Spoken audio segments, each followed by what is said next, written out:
نگاہ آئینہ ساز میں،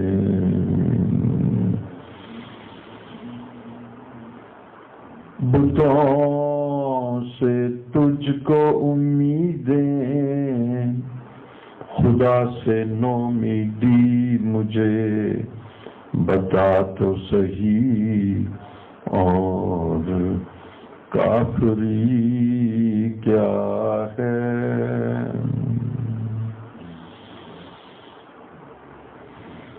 جس در سے کوئی مقتل میں گیا، وہ شان نرالی رہتی ہے، یہ جان تو آنی جانی ہے، اس جان کی کوئی بات نہیں۔ اللہ اللہ اللہ اللہ اللہ اللہ اللہ اللہ، پیارے اللہ اللہ اللہ اللہ اللہ اللہ اللہ اللہ اللہ اللہ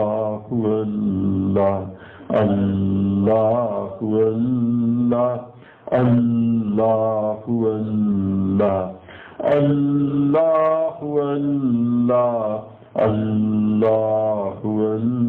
اللہ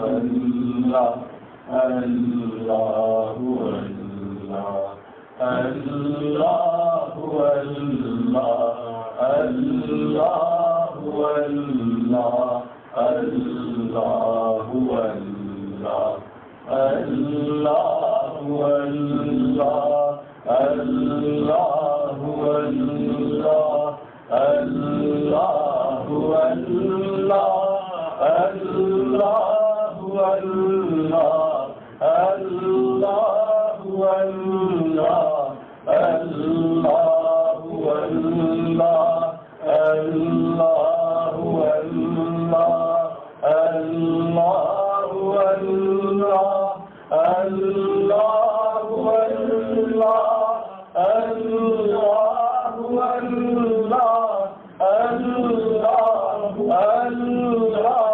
اللہ